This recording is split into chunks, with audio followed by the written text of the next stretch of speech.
I've always wanted to make a blooming onion, but I'm not Australian or a chef. But I am American, and I'm willing to try whatever. So that being said, let's just go about it. So in the video, I believe it said that we're gonna wanna keep the butt. All right, we're keeping the butt, we're gonna cut off the head. This is the butt, sorry. Never cut a cow before. The head was cut off.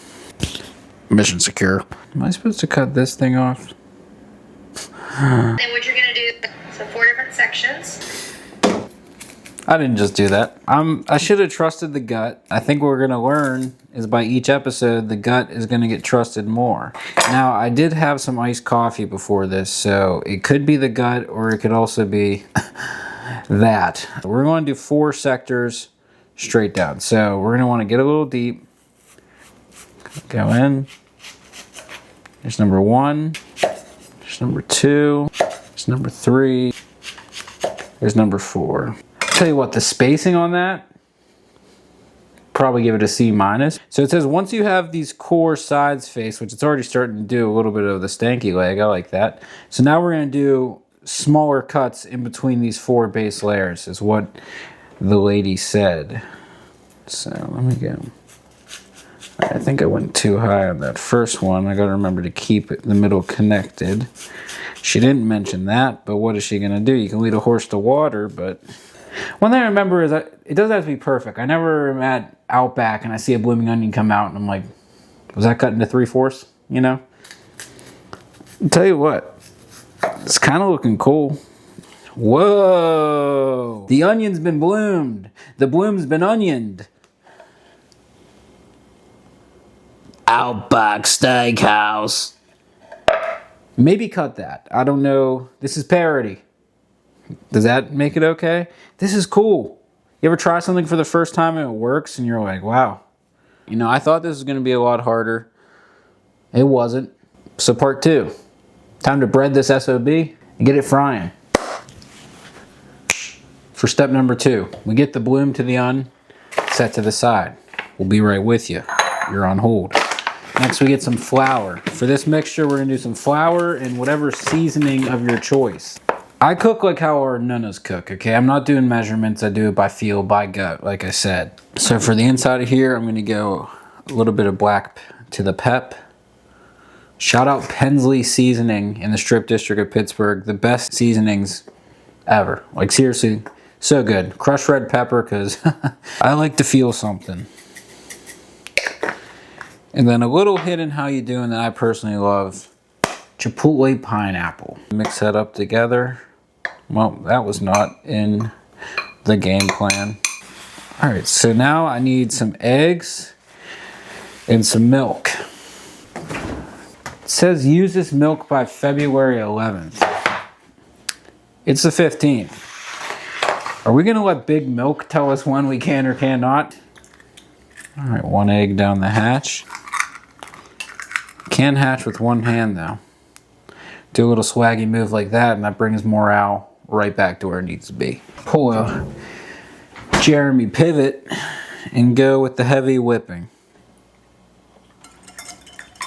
It was flour, egg, flour. Outback Steakhouse. We're dipping the top in the egg. Letting all the layers get kind of covered. Nice and covered.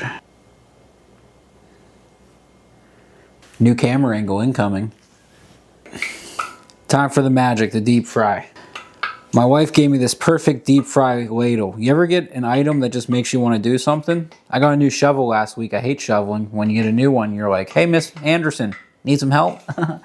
So we got what we need here. I saw in the video to drop it in upside down so when you put it in, it doesn't go and just open up. I don't know what that noise was, but it in my head describes what happens. So I'm going to lift this up, put it into my perfect deep fried Dunkaroo. I actually don't know how perfect me putting it in and dropping it in like this first. I think that's how I saw it in my head. So I think I'm just going to drop it in with my hand. But it was a good idea, Jeff. There's probably a better way to do this. Tell you what, if we're going to be transparent, it looks gross. It looks really, really gross right now. And It's one of those things where you gotta trust the process. The last step is this. My wife just asked, what's the last step? Like, it looks fine. There's obviously some more steps. No, this is the step. I will say I'm glad this isn't my first ever blooming onion. Not a great representation. The flip actually helped. The flip actually helped.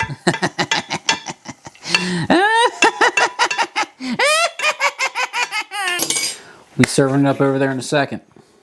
Well, on the full transparency cooking show, I'm gonna keep it a buck with you guys. This outside layer, it's gonna be tasty. This inside layer, I don't think it passed FDA regulation. All right, let's air fry it. Because it's not that it's bad, it's just the oil wasn't heated up right.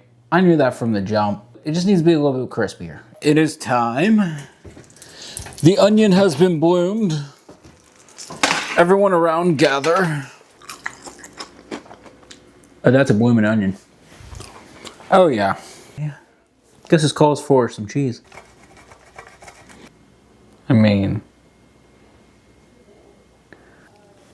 so let's give it a shot.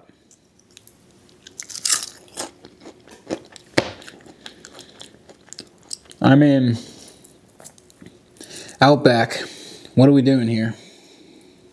What are we doing? I no longer have a waitress named Barb that's serving it to me, but I do have a blooming onion.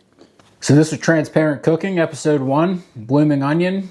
I'd probably give it a 6 out of 10 if I'm being honest. 6 is a little high, but once it was cooked, it was a 4.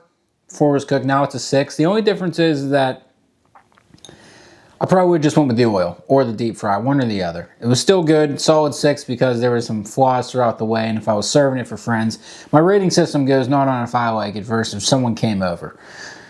So it's a 6, it's gonna get the job done. If you have a few IPAs, you're gonna probably give this an 8. If you're sober as can be like I am, you're probably gonna give it a 6, which is still solid. So that being said, if you're gonna come over next time I make this, bring some IPAs, bring some NAs, as long as we're eating and having fun.